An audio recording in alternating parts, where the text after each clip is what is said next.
one for us. It is for all the dog lovers out there. Good deeds don't go unnoticed. A woman recently lost her beloved little dog, and she did everything she could to find her pet, but all it took was an observant family to solve the mystery. The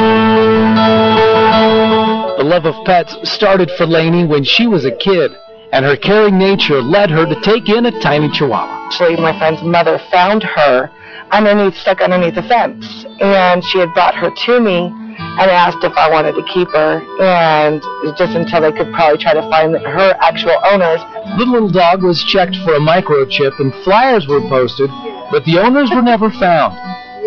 She now was a new member of Lainey's family. We called her Fancy Pants, so she ended up the name Fancy. She joins a family with 2 other dogs and some cats. She plays with the cats all the time. She thinks she's one of them. Yeah. Yes. All is great until mid-December. My daughter walks in about 9 o'clock in the evening, and she's like, "Where's my Fancy?" She's like, so we've been around the house for about a good half hour. We thought maybe she was stuck somewhere, or, she was just hiding somewhere because it was cold. All they could find is Fancy's collar. We went from 9 o'clock till about 1 o'clock in the morning up and down these streets, just yelling for her, looking for her. Nothing. Lainey asked her friends on Facebook for help and posted signs around the neighborhood.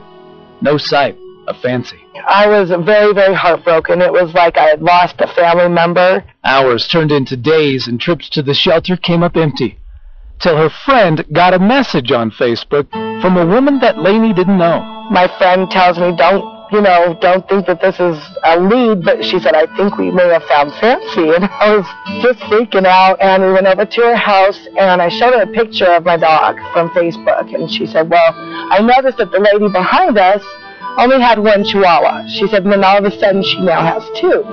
The description matched the dog that Tina saw next door. And I called her by her name, and she came running to me. She knew exactly who we were when they brought her out. Reunited with Fancy, she heads back to Tina to give her the reward. Tina turns it down, only wanting to call Lainey a friend and to chat with her on Facebook. I will pay it forward one of these days. I said to you. I said, and you will never know when it's coming. Well, we catch her at home on her day off, in her PJs with no slippers, but it is one more chance to say thank you for her genuine kindness. I love you both for it so much, so... Well, thank you. You're welcome, honey. And I'll see you on Facebook. Yes, definitely. Those are warm jammies on a very cold day. Yeah, poor thing, she came out without shoes on. I know, and she wasn't feeling well, so, but it was a good story, so thanks to the neighbors and everybody involved. We got Fancy back to her home. If you know somebody who needs some help, let us know about it. Tell us their story. Log on to KDVR.com. KeyBank provides the $250 to make it happen. You'll find the link called Feel Good Friday right there on the website. Tell me your story. And if nothing else, we've got a new Facebook friend. That's true. For each other. That's true. All right, speaking of Facebook friends, it is